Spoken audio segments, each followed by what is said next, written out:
What's up, everybody? This is the Book of X, and Gamescom is currently in full swing out in Germany at the moment. And earlier this week, we had opening night live, hosted by Jeff Keighley, where they went into a 2 hour basically run through of various games that we got coming up over the next couple of years on all major platforms. In total, there were 37 games shown off specifically coming to the Xbox platform, and what I've got for you here is 7 games that in particular stood out to me as ones I'm very excited coming in the future. So first up, we had Resident Evil Requiem, a confirmed release date then of February 27th, 2026.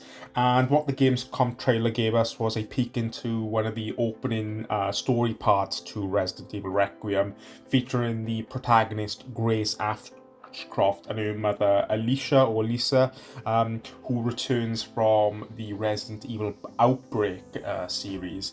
It's just a small trailer that we got to see at Gamescom itself, but it does a very great job of setting up sort of the stakes and what we should come to expect from this next entry in the Resident Evil franchise. I've been going through the Resident Evil franchise recently, working my way through them all, and I've pretty much played all the mainline games now apart from the original Resident Evil 1. So I'm very much looking forward to this, and I appreciate that the game has this third person and first person mode in this. I'm hoping this is the plan for Resident Evil going forward. Now give the players the option to pick a particular perspective based on your preference on how they've done things in recent years between 7, 8, 2, 3, 4 and so on.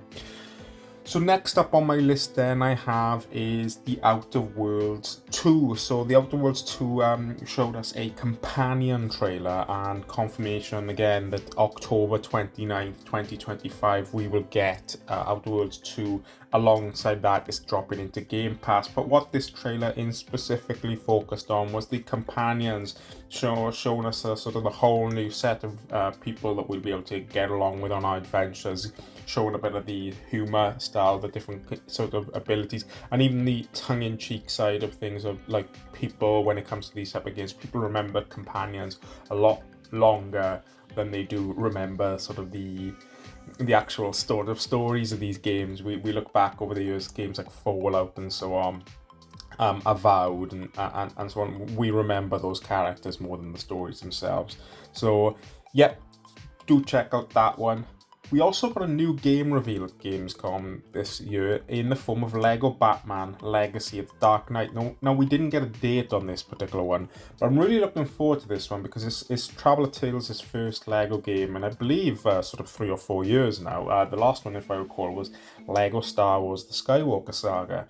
And what this game is essentially going to do is the traditional Lego model, but it seems to incorporate some aspects of the Arkham games, particularly in the combat. So I'm hoping this is essentially an Arkham Knight, but in Lego form.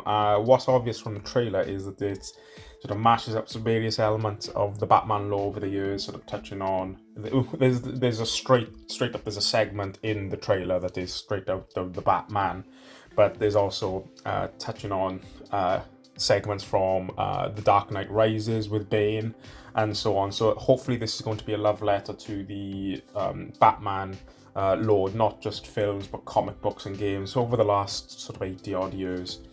But what we did get confirmation of is at least is targeting the 2026 window, so keep an eye out on this one. We then got the full reveal of Call of Duty Black Ops 7. So Call of Duty Black Ops 7 confirmed launch date of 14th of November 2025, and yes, of course, this is in Game Pass again, so those who are doubting it, well, it's here. But what Call of Duty Black Ops 7 does, it shows this game is just straight up mental. It's leaning a lot more into what we sort of experienced in Call of Duty Black Ops 3 with the psychological side of things. Now, I'll be honest, Call of Duty Black Ops 3 campaign I wasn't the biggest fan of. I just thought it was just crazy, but at the same time, I can't wait to play this one. It does, I like the feel of Call of Duty, and I'm looking forward to the multiplayer side of Call of Duty. So what we got here was sort of giants, almost, it reminded me a bit of the Arkham Asylum, the Scarecrow missions. You got these warp worlds, virtual reality looking things. Obviously it's bound to mess around with various realities through the means of drugs and so on, I suspect. But certainly it's going to be one that tests a sort of a hardcore Call of Duty bit of, straight up want a military shooter, because this is going straight up into not just sci-fi territory, but probably like horror territory as well. But definitely interested in this one. So November 14th, do check it out when it lands. We also got another look then at Chronos, the New Dawn. So this is the new game coming from Blooper Team, and every time I see this game, I think it looks better and better and better every single time. So we got sort of a look into what it is, which is this dark survival horror time travel game. And the gameplay itself looks strong. It looks creepy, it looks scary, and I think after the most recent sort of Silent Hill 2 remake, Blooper Team have got a newfound confidence, and people, the fan base, sort of trust Blooper Team's capability to deliver a high quality game here. So Chronos launches in just a couple of weeks' time, so it's out on the 5th of September. So definitely going to be checking this one out. We then had one that it's been on my radar for a very long time, and I thought it was maybe sort of lost to time in many ways, but Routine. So Routine, we got confirmation it's launching sort of later this year. Routine is coming to Xbox Game Pass, as a reminder for those who didn't know. But Routine is this spooky looking first person game. Reminds me a lot of Alien Isolation in how it's being portrayed, but you're essentially exploring a lunar base that's just full of killer robots. So when this one launches later this year, definitely be jumping into this one. I like the sort of old 1970s alien style science fiction in this one with the old style tech.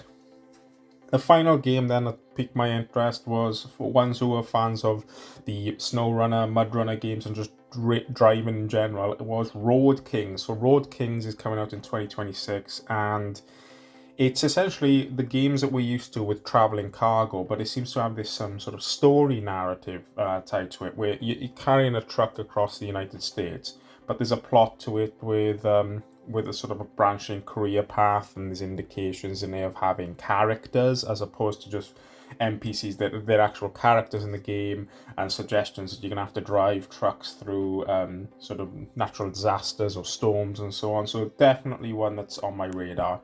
But those are the 7 that piqued my interest there. I'm sure everybody will have sort of different lists of one another. But any of the games on that list there that you enjoyed yourselves, do let me know. Do you have any opinions on any of them as well? Just pop something in the comments below. But other than that, guys, enjoy the rest of your weekend. If you did enjoy this video, do hit the like button. And if you haven't already, do subscribe. But I'll speak to you all again soon.